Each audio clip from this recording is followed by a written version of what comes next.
Hi, I have been working on a project these past few weeks that I am going to unveil to you all in the coming weeks. And I just wanted to give you an overview of what it's about. It stems out of the 2024 election, and I was trying to do some research and I don't know, just get a better understanding of like what are the issues facing America and what are we trying to do about it, and actually do a deep dive into it. The reason I was waiting until right before the election is I was paying attention to the headlines, and I knew that paying attention to the headlines was not enough. That to really get an idea of what's going on, you need to look past the headlines, past the articles, and really try and get a balanced view. And when I tried doing that, I was really overwhelmed by how hard it is, because a lot of articles that you read, they're taking quotes out of context, or they're saying certain things, and when you actually look at the fact check, the actual like surveys and research done are some pretty shoddy statistics and weird research methods. And on top of that, over the past few years, I've just seen too many examples of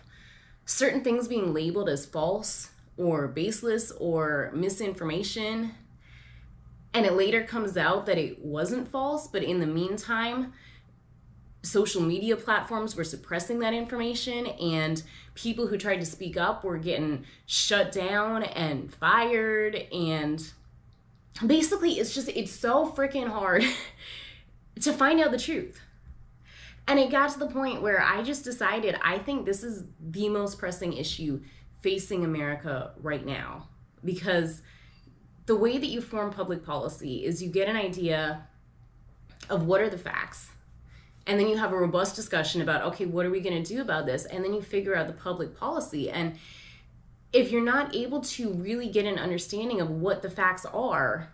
and share them and discuss them with one another, like, you can't do anything. So my goal in doing this was,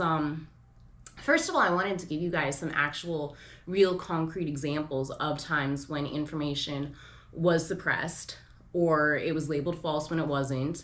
or a news story that I was seeing was really missing a lot of context.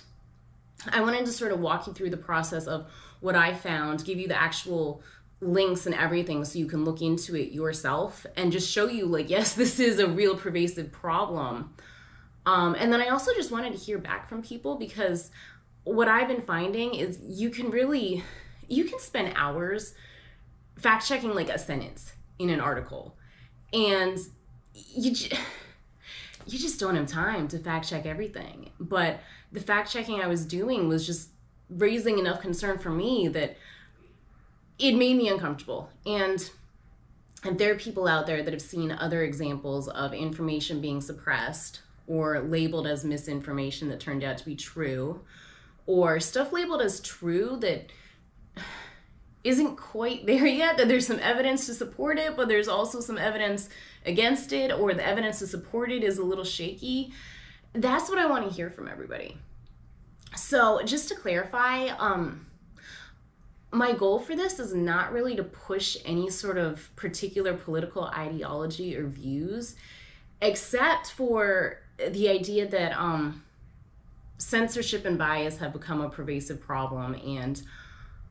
I think we really need to work at reducing that, of reducing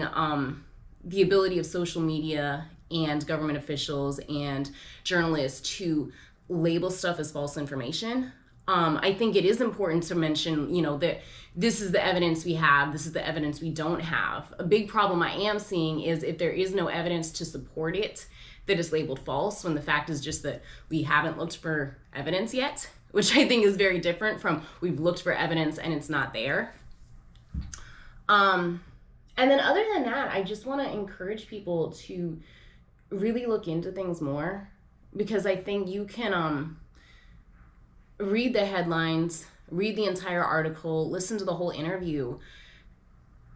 and still come away with the wrong impression. And I just want to emphasize that you can be paying attention and still not really be getting an accurate understanding of the issues that are facing America. And it really does take lots and lots of work to properly understand these issues.